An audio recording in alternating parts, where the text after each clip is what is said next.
Hey guys, and welcome back to the channel. Today we are making this awesome apothecary sign for my outdoor market events. So this is just the process of how I decided to put all of that together. This was just the easiest way I could think of. I decided to start with the non-permanent vinyl to cut out the actual image of my brand new logo. I haven't necessarily debuted this new logo, but starting at the beginning of next year, all of my stuff will change over. It has already on YouTube. If you haven't noticed, go take a look at that. So the Cricket's going to be cutting out all of the words and the logo, and I'm using them more as a reference guide for painting, like a paint by numbers situation, so that I can get the image absolutely the same on both sides, because it is going to be a double-sided sign. I decided I wanted to do something like this for a couple of reasons. I have some handmade signs that I did on some linen before, and they're really nice and they fold up, but they are kind of huge, and it's more polished. This looks much nicer. Especially after I designed this new logo, because I made those other signs well before I decided to do a brand new logo. I always knew I was going to come up with a logo more like this. I just had never settled on anything up until now. I've been workshopping some things, behind the scenes for a long time. But yeah, so I did have to do this twice over. I'm only doing the one side in the video, but you'll see the final reveal at the very end. I did actually end up deciding to keep the vinyl for the words on the smaller plaques, just because it was, one, faster and easier, but also because by the time I got done with putting on the stain, which you'll see, there was not a very clear line between the stain and the original wood color, so it would have been very difficult for me to make that look very neat, and I wanted it to be very neat. And you'll see when I'm painting the tiny letters that was hard enough as it is. So I got all of this wood from a store here in Okinawa called 𝍊𝑋�𝑼𝍊𝑃, and the biggest problem I had was figuring out how to connect them all together, which we'll talk about here in a little bit also. But here's a little time lapse of me painting. I did have to do one side completely and then try to match my colors again, which thankfully my colors are all very simple. That was part of, the new design and everything. I wanted legitimate colors and no gradients or anything like that. It's, important in a logo that it can be easily drawn or easily duplicated, both in line work and in color choices. And this logo is a little busier than maybe some would like, but I really wanted it to have that old world feel, and one day I hope to get it carved into an actual sign, which would be really cool. So as you can see, I'm just painting in my lighter shades and then my darker shades around the black outline, and then we're going to peel that up in a little bit, and it's going to reveal the plain wood underneath it and let me know where to put my black paint pen. And I did stain the design first last time, and I wanted to stain it after I painted this time. Definitely stain first. I learned that for sure. It made it a lot simpler to paint over the stain if it got in the way than to try and very carefully do the stain around the paint. Although it would wipe off, And I had it all over my fingers, my nails, all that, so you'll probably see some of that in the future of the video. But this was the most satisfying part. I really do love weeding vinyl, but this is something I've never done before on a project where I actually then remove it. And I'm sure you could do the same thing and leave the vinyl, but it would have made painting very difficult, because obviously you'd have to be very careful not to get it on the vinyl, which I clearly did here. Mostly because it made that a lot easier than trying to be very precise.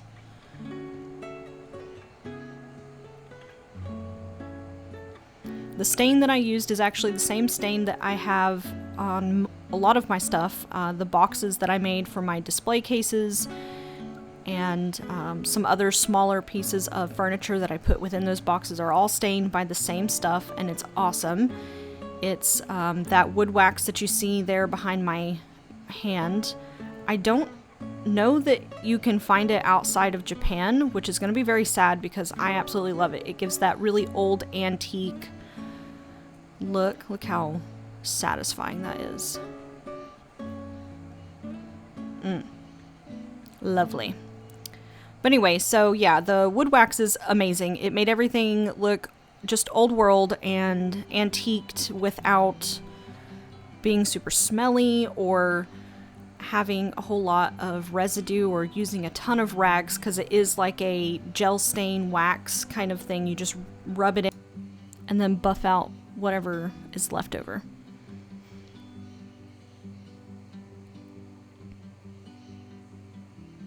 Please don't mind the jets or the cicadas. They are trying to drive me absolutely insane today. I have actually thought about switching up the days that my videos go live, because I typically do the voiceovers very last and on the day of, and they're always flying exactly when I'm trying to do my voiceovers. It's like they know.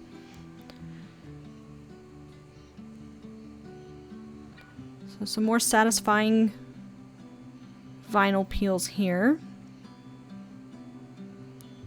If it wasn't for the fact that I wanted the black outline so much, I would have almost kept these white lines just because it already looked really good, I thought.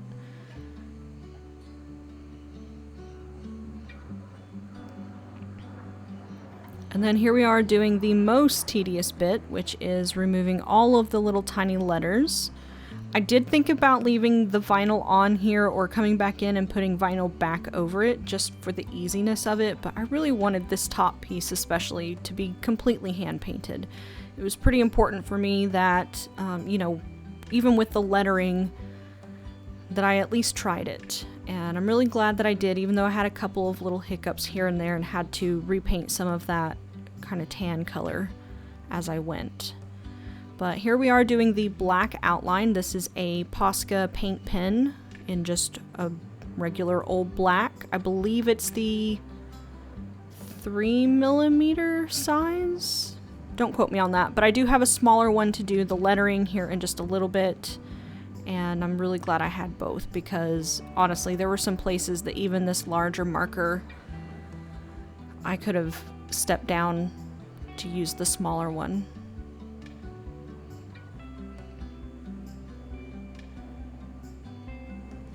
My first market for the season is this Saturday, so in just 2 days for me, or a day, a full day plus the rest of my day today. And I've actually gotten everything done that I really wanted to have done. I will be working on some original watercolors between now and then, just to kind of keep my stock up as things go down, but everything else is what I have since we will be moving next year. I'm really, really excited to get back to the States so I can start mailing things out and hopefully maybe putting together a Patreon. I would love to know in the comment section down below if you guys are interested in a Patreon. I'll be offering, at the very least, behind the scenes things and maybe a sticker or a postcard tier, just depending on how quickly I can get stuff set up and all that. Outlining is one of my absolute favorite things to do. I can really get lost in it, almost more than the painting.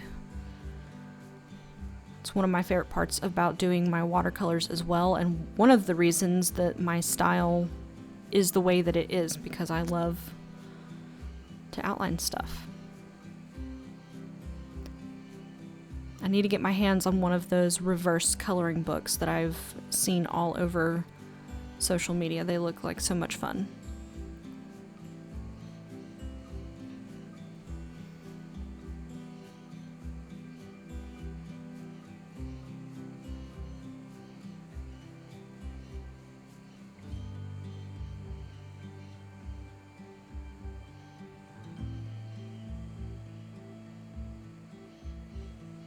Alright, cleaning up some edges here. I did take the finer marker in a little while and just kind of really clean up some stuff. I did that sort of off camera as things were drying and I could. This was probably my favorite part to do. I just love all of those little lines and they came out so crisp with the vinyl. I highly recommend doing that if you're looking to make your logo by hand and giving, you know, your Cricut another job. I always love trying to find different ways to get the Cricut to work for me because I don't really use it in my actual business products. I hope to plan a lot more projects with it for tags and things like that when I'm actually mailing things out. Lovely.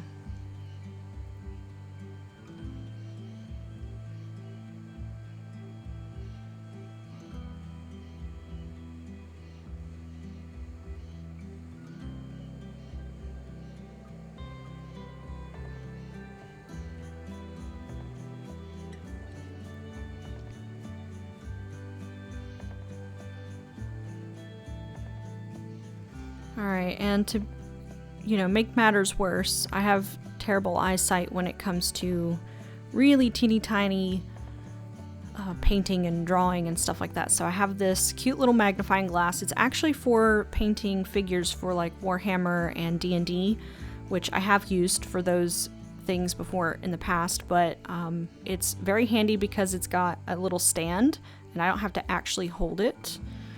I'm gonna try and get a really cute footage of me actually using it, but of course I am actually holding the camera, so it was very difficult to get that angle, but there's a little kind of image of it. And if you go to my Facebook page, you will see a hilarious photo of me in the process of trying to make some vertical content.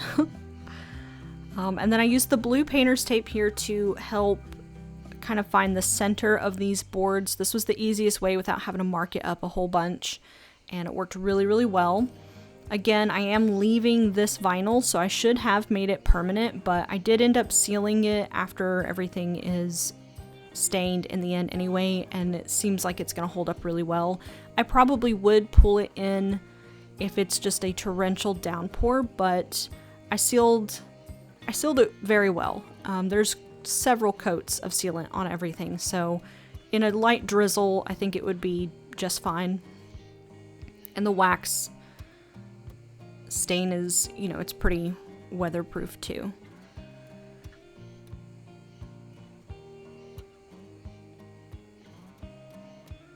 If I could go back, I would fix this eye in Oddities because it's a little close to the left side and not very much centered between the D and the T, and it kind of drives me nuts, but that's how Cricut Workspace spaced it, and I just didn't pay any attention, so that's what we're gonna live with for now. I can always redo these little sign parts, or at least I hope I can, because finding a stain like this might be more difficult than I had expected.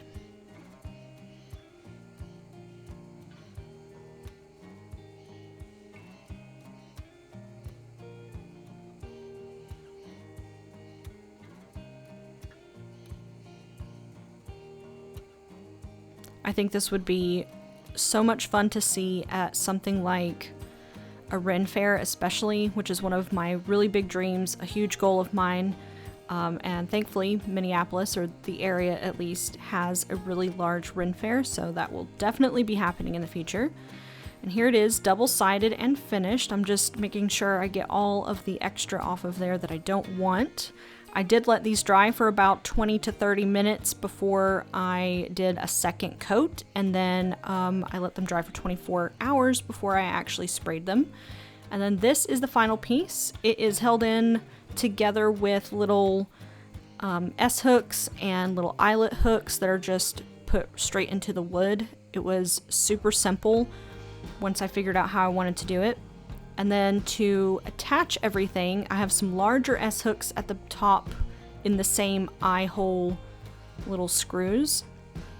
And as you can see here, double-sided, and I think I matched the colors really well. It looks honestly so professional, and I'm so excited to have it hanging up eventually. So this is what we figured out for the actual mechanism to put it to the booth. Unfortunately, the bookcase has a flat pole instead of a round one, so we're really hoping it holds up, but it's literally just an L bracket for like a shelf. And then my husband helped me find these S-hooks that actually had screws on the other end so that they stayed in place. And then we have little, they're actually Velcro pieces for like rugs or something. And I think it's gonna go well. I'm worried about the pole situation because I haven't seen the tents in a long time, but I think it's gonna be okay. So I'll take some video footage in the future when we get that done on Saturday and let you guys see a little update. But thanks for watching. See you next time.